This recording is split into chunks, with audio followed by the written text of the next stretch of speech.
پہلا سوال ڈاکٹر صاحب میں آپ سے کروں گا کیونکہ ظاہر ہے آپ نے ماشاءاللہ ایک عمر گزار دی، درس نظامی بھی پڑھا اور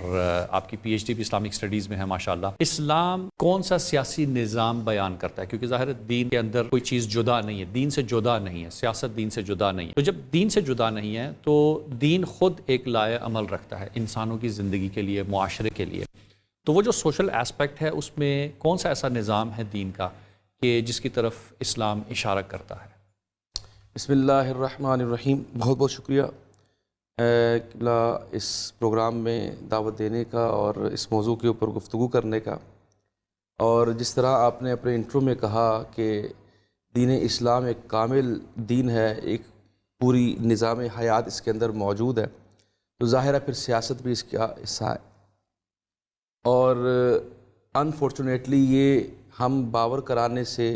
لوگوں کو بتانے سے قاصر ہیں، یا ہمارا یہ پیغام دنیا تک اس طرح نہیں پہنچا،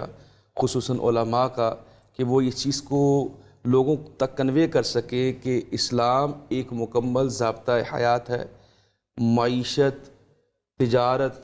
اقتصادیات، سیاسیات، معاشرت، یہ سارے کی ساری چیزیں جو ہے وہ اسلام کا پہلو ہے۔ اب دیکھیے جس طرح آپ نے سوال کیا کہ اللہ تعالیٰ نے، کیونکہ دین کامل ہے، اور کچھ قرآن پاک میں اللہ تعالیٰ نے ہمیں جو اس حوالے سے بیان فرمایا ہے وہ یہ ہے کہ اللہ تعالیٰ فرماتا ہے کہ جب آپ سیاست کی بات کرتے ہیں تو پہلے تو ہم سیاست کے لفظ کو ڈسکس کر لیتے ہیں۔ سیاست کا جو لغوی معنی، ان معنوں میں سے ایک معنی جو ہے وہ حفاظت کرنا ہے۔ تو کیونکہ حفاظت یعنی آپ لوگوں کے حقوق کی حفاظت کرتے ہیں، آپ کسٹوڈین ہیں، آپ گارڈین ہیں لوگوں کے حقوق کی۔ تو جو لوگ بھی سیاست کرتے ہیں، سیاست یا لیڈر بنتے ہیں، ان کا کام یہ ہے کہ وہ لوگوں کے حقوق کی حفاظت کریں۔ ایک اس کا معنی امور دنیا چلانا بھی ہے جو آپ کے ہاں ہمارے ہاں رائج ہے، لیکن انفارچونیٹلی ایک لفظ سیاست کا جو پاک و ہند کے اندر زیادہ بولا جاتا ہے، وہ منافقت کے لیے، وہ جھوٹ کے لیے، وہ فریب کے لیے، اور آپ کو یہ لوگ سنتے اور بولتے ہوئے دکھائی دیں گے کہ یہ ان کا سیاسی بیان تھا۔ یعنی مطلب یہ ہے کہ وہ اس چیز کی آڑ میں چھپ رہے ہیں کہ ایک بندہ اگر جھوٹ بولتا ہے، اگر وہ کوئی لیڈر جو ہے وہ دعوے غلط کرتا ہے، وعدے وعید غلط کرتا ہے، اور اس کے بعد وہ اس بات کہتے ہوئے مکر جاتا ہے کہ میں نے یہ سیاسی بیان دیا تھا، حالانکہ اگر آپ انگریزی زبان میں بھی دیکھیں تو وہ پولیٹکس کے لیے ڈرٹی پولیٹکس کا لفظ استعمال ہے، گندی سیاست۔ یعنی اگر آپ نے کوئی غلط کام کیا تو اس کو ڈرٹی پولیٹکس کہتے ہیں، لیکن ہم سیدھا سیاست کا لفظ بول دیتے ہیں کہ اس نے سیاسی بیان دیا تھا۔ تو ایک تو یہ چیز سمجھنے کی ضرورت ہے کہ سیاست جو ہے وہ جھوٹ بولنا، فریب کرنا، دغا بازی کرنا، وعدہ خلافی کرنا نہیں ہے، بلکہ سیاست لوگوں کے حقوق کی حفاظت کرنا ہے، ان کی ترجمانی کرنا ہے، یہ اس کا ایک معنی ہے۔ اب رہ گیا معاملہ کہ اللہ تعالیٰ نے کیا بیان فرمایا۔ اللہ تعالیٰ نے کوئی خاص طریقہ کار وضع نہیں فرمایا، بلکہ اللہ تعالیٰ نے کچھ اصول وضع فرمائے۔ اللہ تعالیٰ نے فرمایا کہ جن کو ہم حکومت دیتے ہیں وہ امر بالمعروف کریں گے، وہ نہی عن منکر کہیں گے، لوگوں کو نیکی کی دعوت دیں گے، برائی سے روکیں گے، جرائم سے روکیں گے، وہ نماز کا نظام لے کر آئیں گے، وہ صلاۃ کا نظام لے کے آئیں گے، وہ زکوٰۃ کا نظام لے کے آئیں گے۔ یہ چار چیزیں، اور پانچویں چیز جو سرکار دو عالم صلی اللہ علیہ وسلم کو اللہ تعالیٰ نے حکم دیا وہ شاورہم فی الامر، کہ آپ نے مشاورت کرنی ہے۔ تو یہ وہ پانچ چیزیں ہیں جن کی وجہ سے جو بھی شخص نظام حکومت میں آتا ہے وہ ان پانچ چیزوں کا کسٹوڈین ہے۔ اب اسی لیے دیکھیے کہ آپ خلافت راشدہ اور ملوکیت میں جو فرق کرتے ہیں وہ یہی ہے، یعنی کہ آپ دیکھیے کہ خلافت راشدہ کے اندر امر بالمعروف بھی تھا، نہی عن منکر بھی تھا، نماز کا نظام بھی تھا، زکوٰۃ کا نظام بھی تھا، اور سیدنا صدیق اکبر کا باقاعدہ جو معانی زکوٰۃ ان کے خلاف جہاد کرنا، وہ اسی طرف اشارہ کرتا ہے کہ وہ پورے نظام کے ساتھ کھڑے ہیں۔ اور دیکھیے کہ جو پانچویں چیز ہے وہ منہا ہو جاتی ہے ملوکیت کے اندر، کہ وہ جو مشاورت، جو سرکار دو عالم صلی اللہ علیہ وسلم جو عقل کل ہیں، جو سارا اختیار رکھتے ہیں، وہ ساری شعور رکھتے ہیں، ان کو بھی اللہ تعالیٰ حکم فرما رہا ہے کہ آپ مشاورت کر لیں۔ تو جب ایک ڈکٹیٹر بیٹھ جاتا ہے، جب کوئی بادشاہت میں تبدیل ہو جاتا ہے کوئی نظام، تو اسلام کو اس پہ اعتراض ہے کہ اس میں مشاورت نہیں ہوگی، ایک عقل کل کوئی انسان نہیں ہو سکتا، ایک بندہ فیصلے نہیں کر سکتا، لہٰذا وہ یہ کہتے ہیں کہ آپ اپنے معاملات میں مشاورت رکھیں۔ اور یہ اگر وہ پانچ چیزیں شامل ہو جاتی ہیں تو اس کا کوئی بھی نام رکھ لیں، کوئی بھی اس کا نام رکھ سکتے ہیں، لیکن اس کے اندر اگر یہ چیزیں شامل ہیں تو اسلام کو اس پہ اعتراض نہیں ہے۔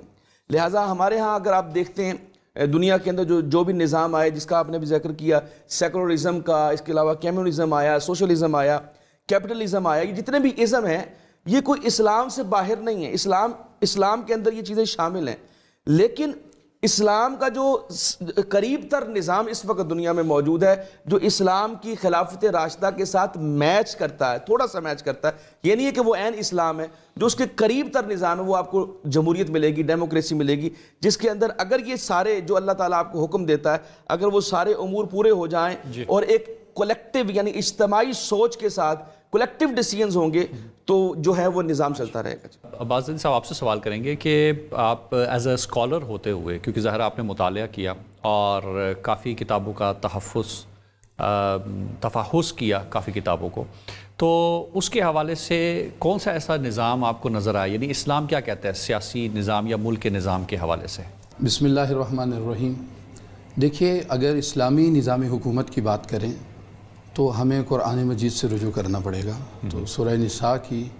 59ویں آیت میں ارشاد رب العزت ہے، بسم اللہ الرحمن الرحیم، یا ایہا الذین آمنوا اطیعوا اللہ واطیعوا الرسول واولی الامر منکم۔ صحیح، اطاعت کرو اللہ کی اور اطاعت کرو رسول کی اور اولی الامر کی جو تم میں ہے۔ صحیح۔ تو قرآن مجید نے چونکہ حاکمیت کا حق، بادشاہت کا حق خداوند متعال کے ساتھ مخصوص ہے، جی، حاکم اصلی اللہ کریم کی ذات ہے، صحیح، جو وہ نمائندہ بھیجے وہ اس کی طرف سے اس کی پریزنٹیشن کرے گا اور وہ اس کا قائم مقام، وہی اس کا خلیفہ، جسے وہ جال خود کرتا ہے، ہر دور میں کرتا رہا ہے۔ صحیح، پہلا بھی اسی نے جال کیا اور آخری مہدی بھی اسی نے جال کیا، اور نومینیٹڈ ہیں، سارے سلیکٹڈ ہیں، کوئی بھی الیکٹڈ نہیں ہے ان میں، خدا کی طرف سے ہیں یہ۔ تو ہمیں آیت نے بتا دیا کہ جس طرح کی، چونکہ ایک صیغہ اطیعوا میں رسول اللہ صلی اللہ علیہ وآلہ وسلم کو بھی رکھا گیا اور ساتھ ہی اولی الامر کو، تو بتا دیا گیا کہ جس طرح کی اطاعت کا حکم رسول اللہ کا ہے صلی اللہ علیہ وآلہ وسلم، اسی طرح کی اطاعت کا جو حق ہے، حکم ہے، وہ اولی الامر کے لیے ہے۔ ٹھیک، ثابت ہوا کہ قرآن مجید نے بعد از رسول سسٹم کو اناؤنس کر دیا کہ اولی الامر کی اطاعت رسول جیسی ہے، اور وہی